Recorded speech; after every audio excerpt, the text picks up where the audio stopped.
فأتمهن. صدق الله العظيم وصدق رسوله النبي الكريم ونحن على ذلك لمن الشاهدين والشاكرين والحمد لله رب العالمين. আলহামদুলিল্লাহ, আল্লাহ রাব্বুল আলামিনের দরবারে অসংখ্য অগণিত শুকরিয়া, যিনি দয়া করে মায়া করে আমাদেরকে ঈদুল আযহার দিন শারীরিক এবং মানসিকভাবে সুস্থ রেখে আগে ঈদগাহে আসার এবং বসার তৌফিক দান করেছেন। দিল থেকে অন্তর থেকে কালিমাতুল শুকর আদায় করি, বলি আলহামদুলিল্লাহ। কোরআনুল কারীম থেকে একটা আয়াতে কারিমা তিলাওয়াত করা হয়েছে। আয়াতের ভিতরে আল্লাহ রাব্বুল আলামিন বলতেছেন, হযরত ইব্রাহিম আলাইহিস সালাতু ওয়াস সালামকে কয়েকটি বিষয় পরীক্ষা করা হয়েছে। কিতাবের ভিতরে লেখে প্রায় 10টা পরীক্ষা বড় বড় আল্লাহ রাব্বুল আলামিন তাকে করেছেন। অন্য আয়াতের ভিতরে আছে, আয়াত সাবুনা, তারা কি ধারণা করে যে ঈমান নামক একটা প্রতিষ্ঠানের ভিতরে কেউ এরকম ভাবে ভর্তি হবে, তাকে এরকম ভাবে পরীক্ষা করা হবে না? এইটা কখনো হইতে পারে না। যেমন কথার কথা, আপনি যদি কোনো স্কুলে ভর্তি হন, তাহলে দেখবেন আপনাকে এরকম ভাবে সাপ্তাহিক পরীক্ষা দিতে হয়, মাসিক পরীক্ষা দিতে হয়, বাৎসরিক পরীক্ষা দিতে হয়, এরকম আরো অনেক পরীক্ষা দিতে হয়। তো মুমিনরা যেন এটা ধারণা না করে যে তারা এরকম ভাবে ঈমান আনবে, আল্লাহ এবং তার রাসূল সাল্লাল্লাহু আলাইহি ওয়াসাল্লামকে মানবে, আর তাদেরকে পরীক্ষা করা হবে না, এইটা কখনো হইতে পারে না। হযরত ইব্রাহিম আলাইহিস সালাতু ওয়াস সালামকে আল্লাহ রাব্বুল আলামিন অনেক পরীক্ষা করেছে। আল্লাহ রাব্বুল আলামিন বলেছেন, وَإِذِ ابْتَلَى إِبْرَاهِيمَ رَبُّهُ بِكَلِمَاتٍ فَأَتَمَّهُنَّ। পরীক্ষা করে করছেন, করার পরে তিনি এরকম ভাবে পরীক্ষায় 100 থেকে 100 নাম্বার পেয়ে এরকম ভাবে তিনি পাস করেছেন, একেবারে 100 থেকে 100 নাম্বার পেয়েছেন। এর ভিতরে হযরত ইব্রাহিম আলাইহিস সালাতু ওয়াস সালাম, ওনার জন্ম হলো ইরাকে।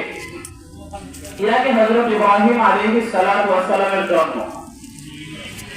ইরাকের যারা প্রেসিডেন্ট হয়, যারা বাদশা হয়, তাদের এরকম ভাবে একটা লকব থাকে, উপাধি থাকে, সেটা হলো নমরুদ। তো নমরুদের আগুনে হযরত ইব্রাহিম আলাইহিস সালাতু ওয়াস সালাম করেছেন, মূর্তির বিরোধিতা করেছেন, অনেক মূর্তির বিরোধিতা করেছেন। এটা আবার রব হয় কিভাবে, মূর্তি আবার রব হয় কিভাবে, এবং স্বয়ং তার বাবা পর্যন্ত তার ছেলে ইব্রাহিম আলাইহিস সালাতু ওয়াস সালামের বিরোধিতা করেছেন। বিরোধিতা করে নমরুদের আগুনের ভিতরে এরকম ভাবে ফালায় দিয়েছে। ফালায় দেওয়ার পরে আল্লাহ রাব্বুল আলামিন বলতেছেন, قُلْنَا يَا نَارُ كُونِي بَرْدًا وَسَلَامًا عَلَى إِبْرَاهِيمَ। হে আগুন, তুমি ঠান্ডা হয়ে যাও, ইব্রাহিমের উপরে তুমি এরকম ভাবে শীতল হয়ে যাও। যতগুলো লাকড়ি এরকম ভাবে হযরত ইব্রাহিম আলাইহিস সালাতু ওয়াস সালামকে পোড়ানোর জন্য দিয়েছিল, আল্লাহ রাব্বুল আলামিন ওই আগুনের ভিতরে জান্নাতের বাগান করে দিয়েছেন। তাহলে এরকম ভাবে পরীক্ষা করেছেন ইব্রাহিম আলাইহিস সালাতু ওয়াস সালাম। প্রত্যেকটা পরীক্ষায় এরকম ভাবে 100 থেকে 100 নাম্বার পেয়ে এরকম ভাবে পাস করেছেন হযরত ইব্রাহিম আলাইহিস সালাতু ওয়াস সালাম। তারপরে তিনি ইরাক থেকে হিজরত করে তিনি চলে গেলেন এরকম ভাবে মিশরে। যখন চলে যান, তার সাথে বিবি সারা ওনার বিবিকে নিয়ে এরকম ভাবে হিজরত করতেছেন, যাইতেছেন। তো মিশরে যারা এরকম ভাবে গভর্নর হয়, যারা এরকম ভাবে মিশরের বাদশা হয়, তাদের একটা উপাধি হলো ফেরাউন। ফেরাউন একটা উপাধি হয়। তো তৎকালীন যে বাদশা ছিল, তৎকালীন যে ফেরাউন ছিল, উনি এরকম ভাবে অনেক নারী লোভী ছিল, অনেক নারী লোভী ছিল। যে কোনো এরকম ভাবে সুদর্শন তালিকা যদি এরকম ভাবে দেখে, তাহলে এরকম ভাবে সে অন্য কোনো খারাপ মতলব প্রয়োগ করার চেষ্টা তিনি এরকম ভাবে করে। তো ওই ফেরাউন যখন জানতে পারলেন যে জলিলুল কদর একজন পয়গম্বর, ওনার স্ত্রীকে নিয়ে উনি এরকম ভাবে হিজরত করে মিশরে এসেছেন, তো ওই বিবি সারা অনেক সুদর্শন ছিল, তিনি এরকম ভাবে খারাপ অপকর্ম করার জন্য যখন এরকম ভাবে তার কাছে যায়, যাওয়ার সাথে সাথে তার হাত অবশ হয়ে যায়, তার হাত এরকম ভাবে অবশ হয়ে যায়। আবার এরকম ভাবে তিনি মাফ চায়, বলেন যে আর করবো না, আমার হাত ভালো হইলে আমি তোমাকে ছেড়ে দিব। হাত ভালো হয়, এরকম ভাবে আবার অপকর্ম করতে যায়, আবার হাত অবশ হয়ে যায়। এক পর্যায়ে তিনি দেখলেন এটা জলিলুল কদর একজন পয়গম্বরের স্ত্রী, তিনি পাক এবং পবিত্র, তার সাথে এরকম ভাবে খারাপ কুমন্ত্রণা এগুলো এরকম ভাবে করা যাবে না। তিনি তারপরে খুশি হয়ে তার একটা দাবি ছিল, সেটা হলো বিবি হাজারা আলাইহিস সালাতু ওয়াস সালাম, ওনাকে ওই বিবি সারাকে হাদিয়া দিলেন। বিবি সারাকে হাদিয়া দিলেন। হাদিয়া দেওয়ার পরে ওই বিবি সারা ওই হাজারা আলাইহিস সালাতু ওয়াস সালামকে হযরত ইব্রাহিম আলাইহিস সালাতু ওয়াস সালামকে দিয়ে দিলেন। তিনি আবার তাকে হাদিয়া দিয়ে দিলেন। যাই হোক, এরকম ভাবে হাদিয়া পেয়েছেন। পাওয়ার পরে হযরত ইব্রাহিম আলাইহিস সালাতু ওয়াস সালাম এরকম ভাবে ফিলিস্তিনে চলে গেছেন। পরবর্তীতে ফিলিস্তিনে গেছেন, যাওয়ার পরে তার এরকম ভাবে সন্তান হয় না, তার এরকম ভাবে সন্তান নাই। আল্লাহ রাব্বুল আলামিনের কাছে দোয়া করতেছেন, রাব্বি হাবলি মিনাস সালিহিন, রাব্বি হাবলি মিনাস সালিহিন। আমরাও এরকম ভাবে দোয়া করব, হায় আল্লাহ আপনি আমাদেরকে নেক সন্তান দান করেন, হায় আল্লাহ এমন সন্তান দান করেন যেই সন্তানে আমাদের এরকম ভাবে পেরেশানির কারণ না হয়। রাব্বি হাবলি মিনাস সালিহিন, কেমন সন্তান আমাদেরকে চাইতে হবে? হাকিম মুহাম্মদ আব্বাস সাহেব রাহমাতুল্লাহি আলাইহি উনি ওনার কিতাবের ভিতরে লিখতেছেন, একজন ছোট্ট শিশু ছিল আলী আসগর। ছোট্ট শিশু আলী আসগর এইরকম ভাবে আল্লাহ রাব্বুল আলামিনের ভয়ে শুধু কান্নাকাটি করে, কান্নাকাটি করে। ছোট্ট শিশু আলী আসগর এইরকম ভাবে কান্নাকাটি করে, কান্নাকাটি করে। করোনা ডাক দিয়া বলতেছেন, এরে ছোট্ট শিশু আলী আসগর, তুমি কান্নাকাটি কেন করো? কান্নাকাটি কেন করো? তোমার তো এইরকম ভাবে গুনার খাতাই এখন পর্যন্ত খোলা হয় নাই, তুমি তো বেগুনায় মাসুম, তোমার তো এরকম ভাবে গুনাহ হয় নাই, কান্না করার কি আছে?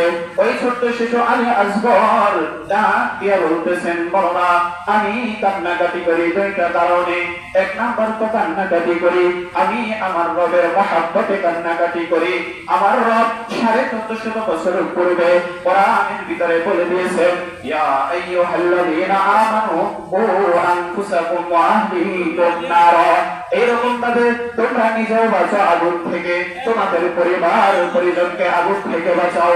আমার আল্লাহ কি পরিমাণ মহব্বত করে, আমার আল্লাহ কি পরিমাণ মহব্বত করলে আমাদেরকে 1450 বছর পূর্বে আমাদেরকে সতর্ক করে দিতেছেন। এইরকম ভাবে তুমি নিজেও বাঁচাও আগুন থেকে, তোমার পরিবারকেও বাঁচাও। এইটা যখন বলেছেন যে ঠিক আছে, একটা কারণ তো পাইলাম, তুমি এই কারণে কান্নাকাটি করো। আর একটা কারণ কি বলতেছেন যে ওই আয়াতের শেষের ভিতরে আছে, ওয়াকুদুহান নাস ওয়াল হিজারা, ওই জাহান্নামের ইন্ধন হবে মানুষ এবং পাথর। আমি কান্নাকাটি করি এই কারণে আমার আম্মা জানকে এইরকম ভাবে সকালবেলা দেখি তিনি এইরকম ভাবে মাটির চুলার ভিতরে রান্না বান্না করে। যখন এইরকম ভাবে বড় বড় ছোট লাকড়িগুলো দিয়ে এইরকম ভাবে চুলাটা প্রথমে ধরায়, ছোট লাকড়ি যখন দেয়, এক পর্যায়ে যখন আগুন এইরকম ভাবে দাউ দাউ করে জ্বলে ওঠে, একে একে বড় লাকড়িগুলো এইরকম ভাবে দেওয়া শুরু করে। আমি ছোট্ট শিশু আলী আসগর কান্নাকাটি করতেছি এই কারণে, আমার আল্লাহ কালকে আমাদের দিন যদি আমি ছোট্ট শিশু আলী আসগরকে দিয়া জাহান্নাম উদ্বোধন করে ফেলে, তাহলে আমার কি বা করার থাকবো? রব্বি হাবলি মিনাস সালিহিন। আপনারা নেক সন্তান চাইবেন, হযরত ইব্রাহিম আলাইহিস সালাতু ওয়াস সালাম নেক সন্তান চেয়েছেন। এই নেক সন্তান আল্লাহ রাব্বুল আলামিন হযরত ইসমাঈল আলাইহিস সালাতু ওয়াস সালামকে দান করেন, ইসমাঈল আলাইহিস সালাতু ওয়াস সালামকে দান করেছেন। তো ইব্রাহিম আলাইহিস সালাতু ওয়াস সালাম কোন বর্ণনায় পাওয়া যায় তার বয়স এরকম ভাবে 99 বছর ছিল। কোন কোন বর্ণনায় এরকম ভাবে পাওয়া যায় তার বয়স এরকম ভাবে 87 বছর ছিল। ওই সময় যদি এরকম ভাবে কোনো সন্তান হয় তখন তাদের প্রতি মায়া অনেক হয়, মায়া অনেক হয়ে যায়। সাথে সাথে এরকম ভাবে যে বিবি এরকম ভাবে সন্তান ধারণ করছেন তার প্রতিও এরকম ভাবে মায়া অনেকটা এরকম ভাবে জন্মায় যায়। যাই হোক, হযরত ইব্রাহিম আলাইহিস সালাতু ওয়াস সালাম দোয়া করলেন, দোয়া করার পরে বাচ্চা হলেন। হযরত ইসমাঈল আলাইহিস সালাতু ওয়াস সালাম হলেন, হওয়ার পরে এরকম ভাবে বড় বিবি সারা এরকম ভাবে এতটা ওইরকম ভাবে দেখতে পারতেন না। আসলে স্বাভাবিক ভাবে নবী রাসূলের চোখ থেকেই ওই যে দুই স্ত্রীর যে বিষয় এটা এরকম ভাবে চলে আসতেছে। যাই হোক, তারপরে হযরত ইব্রাহিম আলাইহিস সালাতু ওয়াস সালাম এরকম ভাবে তাকে নিয়ে একেবারে এই ফিলিস্তিন থেকে মক্কায় গেছে। মক্কায় গেছে, যাওয়ার পরে ওই মক্কার কোন কোন বর্ণনায় পাওয়া যায় একটা গাছ ছিল, কোন কোন বর্ণনায় মরুভূমি এরকম ভাবে ওখানে রাইখা এরকম ভাবে তিনি চলে যাইতেছেন। বিবি হাজরা আলাইহিস সালাতু ওয়াস সালাম উনি বারবার এরকম ভাবে তাকাইতেছেন, স্বামীকে ডাকতেছেন, স্বামী এরকম ভাবে পিছের দিক তাকায় না। এরকম ভাবে শেষ সময় বলতেছেন যে আপনি কি আমাদের উপরে রাগ করে আমাদেরকে এখানে রাইখা চলে যাইতেছেন? হযরত ইসমাঈল আলাইহিস সালাতু ওয়াস সালাম ছোট ওই বাচ্চা এবং তার মা বিবি হাজরা আলাইহিস সালাতু ওয়াস সালাম ওনাদেরকে এরকম ভাবে রাইখা হযরত ইব্রাহিম আলাইহিস সালাতু ওয়াস সালাম চলে যাইতেছে, উনি ওনার ওই ফিলিস্তিনে চলে যাইতেছে। যাই হোক, তিনি এরকম ভাবে ফিলিস্তিনে চলে যাইতেছেন। বিবি হাজরা আলাইহিস সালাতু ওয়াস সালাম উনি এরকম ভাবে বলতেছেন, আপনি যে চলে যাইতেছেন আপনি কি আমাদের উপরে রাগ করে চলে যাইতেছেন কিনা? বলে যে না, আমি তো এরকম ভাবে রাগ করে তোমাদেরকে রাইখা যাইতেছি না, বরং আমার আল্লাহ আমাকে এরকম ভাবে আদেশ দিয়েছেন, আদেশ দেওয়ার কারণে আমি এরকম ভাবে তোমাদেরকে রাইখা যাইতেছি। দেখেন, নবী আলাইহিস সালাতু ওয়াস সালামরা এরকম ভাবে যা বলতেন তাদের স্ত্রীরা তাদের সন্তানেরা সবকিছু এরকম ভাবে অক্ষরে অক্ষরে পালন করতেন। শুধু ইব্রাহিম আলাইহিস সালাতু ওয়াস সালাম না, আমাদের নবীর কথাও কি পরিমাণ অক্ষরে অক্ষরে পালন করা হতো। সাহাবায়ে কেরাম আল্লাহ রাসূল সাল্লাল্লাহু আলাইহি ওয়াসাল্লামের কোন কথা যদি এরকম ভাবে পাইতেন সাথে সাথে তারা বাস্তবায়ন করতেন। মুতা নামক যুদ্ধ, তিনজন সাহাবীর নাম আল্লাহ রাসূল উল্লেখ করেছেন। বলেন যে মুতার যুদ্ধে এরকম ভাবে তিনজন সেনাপতি, প্রধান সেনাপতি হবে যায়েদ ইবনে হারেসা। যায়েদ ইবনে হারেসা যদি শহীদ হইয়া যায় তাহলে এই যুদ্ধের প্রধান সেনাপতি হবে জাফর ইবনে আবী তালিব। জাফর ইবনে আবী তালিব যদি শহীদ হইয়া যায় এই যুদ্ধের প্রধান সেনাপতি হবে আব্দুল্লাহ ইবনে রাওয়াহা। আব্দুল্লাহ ইবনে রাওয়াহা যদি শহীদ হয়ে যায় তাহলে এই যুদ্ধের সেনাপতি তোমরা পরামর্শ করে কোন একজনকে বানায় নিবা। আল্লাহ রাসূল সাল্লাল্লাহু আলাইহি ওয়াসাল্লাম তিনজন সাহাবীর নাম যখন এরকম ভাবে পরপর উল্লেখ করলেন, ওদিক দিয়ে মক্কার কাফের এবং মুশরিকরা ডাক দিয়ে বলতেছেন নবী মুহাম্মদের মুখ থেকে তারা যদি মৃত্যুর সংবাদ আসে ওই লোকটা আর কোনোদিন মদিনায় ফিরে না। সাহাবায়ে কেরাম এক বাক্যে ডাক দিয়ে বলতেছেন, এরে মক্কার কাফের এবং মুশরিকরা, তোমরা এখান থেকে চলে যাও, চলে যাও আল্লাহর রাসূলের কথা বাস্তবায়ন করার জন্য। আল্লাহর রাসূলের কথা বাস্তবায়ন করার জন্য যদি আমাদের জীবন দিতে হয় তাহলে আমরা জীবন দিলাম, জীবন দিব। ঠিক এইরকম ভাবে মুতা নামক যুদ্ধে যখন তারা গেল, আল্লাহর রাসূল সাল্লাল্লাহু আলাইহি ওয়াসাল্লাম পুরো যুদ্ধের চিত্রটা তিনি বসে বসে দেখতেছেন, যুদ্ধ চলতেছে। এক পর্যায়ে আল্লাহর রাসূল সাল্লাল্লাহু আলাইহি ওয়াসাল্লাম বলতেছেন, এই যে যায়েদ ইবনে হারেসা এখন শহীদ হয়ে গেল, সকলেই ইন্না লিল্লাহ করলেন, আল্লাহর রাসূল দোয়া করলেন। এরপরে এই পতাকা এইরকম ভাবে নিছেন জাফর ইবনে আবী তালিব, আল্লাহর রাসূলের চাচাতো ভাই। আল্লাহর রাসূলের চাচাতো ভাই জাফর ইবনে আবী তালিব যখন পতাকাটা হাতে নিছে, পতাকাটা হাতে নেওয়ার পরে তুমুল বেগে যুদ্ধ চলতেছে, যুদ্ধ চলতেছে। আল্লাহর রাসূল সাল্লাল্লাহু আলাইহি ওয়াসাল্লাম বলতেছেন যে এই যে আমার চাচাতো ভাই জাফর ইবনে আবী তালিব যুদ্ধ করতেছেন, এরকম ভাবে যুদ্ধ পরিচালনা করতেছে। এক পর্যায়ে জাফর ইবনে আবী তালিবের হাত, একটা হাত ডান হাতটা এরকম ভাবে একটা কাফের আইসা একটা কোফিয়া নিচে ফেলে দিছে। ওইরকম ভাবে জাফর ইবনে আবী তালিব ইসলামের পতাকাকে নিচে নিচে পড়তে দেয় নাই, ইসলামের পতাকাকে এইরকম ভাবে বাম হাতে তিনি নিছে। বাম হাতে নেওয়ার পরে যুদ্ধ তিনি চালায় যাইতেছে, এক পর্যায়ে পিছন থেকে আরেকটা কাফের আইসা তার আরেকটা হাত এরকম ভাবে কোপ দিয়া ফালায় দিছে। আর জাফর ইবনে আবি তালেব তারপর ইসলামের পতাকা নিচে পড়তে দেয় নাই, মুখের ভিতরে কাপড় দিয়া তিনি এরকম ভাবে যুদ্ধ চালায় নিতেছে। এক পর্যায়ে তিনার ঘাড়ের উপরে আরেকটা কাফের আইসা এবং জোরে এরকম ভাবে একটা কোপ দিছে, তার ঘাড়টা পড়ে গেছে। একটু কল্পনা করে দেখেন, দুইটা হাত নাই, তারপরও তিনি ইসলামের জন্য কি পরিমাণ করেছেন। এইটা একমাত্র আমার রাসূল সাল্লাল্লাহু আলাইহি ওয়াসাল্লামের ইশক আর প্রেম ছাড়া হইতে পারে না। আল্লাহর রাসূলের কথা বাস্তবায়নের জন্য তারা এরকম ভাবে জীবন দিয়েছে। এরপরে এই যুদ্ধ শেষ হয়ে গিয়েছে। তো আমি বলতেছিলাম, হযরত সারা আলাইহি হযরত হাজারা আলাইহিস সালাতু ওয়াস সালাম ইব্রাহিম খলিলুল্লাহ যখন এরকম ভাবে বলেছেন যে এটা হলো আল্লাহ রাব্বুল আলামিনের আদেশ, আদেশটা শোনা মাত্রই হযরত হাজারা আলাইহিস সালাতু ওয়াস সালাম চুপ করে এরকম ভাবে বসে গেছেন। তো বিবি হাজারা আলাইহিস সালাতু ওয়াস সালাম এরকম ভাবে তিনি ওইখানে রইলেন। যখন বললেন যে এটা আল্লাহ রাব্বুল আলামিনের আদেশ, আল্লাহ রাব্বুল আলামিন বলেছেন, তখন তিনি এরকম ভাবে চলে গেছেন। তো দিয়া যতক্ষণ পর্যন্ত হযরত ইব্রাহিম আলাইহিস সালাতু ওয়াস সালামকে দেখা যায়, ততক্ষণ পর্যন্ত তিনি দাঁড়ায় এরকম ভাবে দেখছেন। আর খাদ্য হিসেবে কিছু খেজুর আর একটু পানি ওই মরুভূমিতে দিয়ে গেছিল, আর কোনো খাদ্য এরকম ভাবে ছিল না।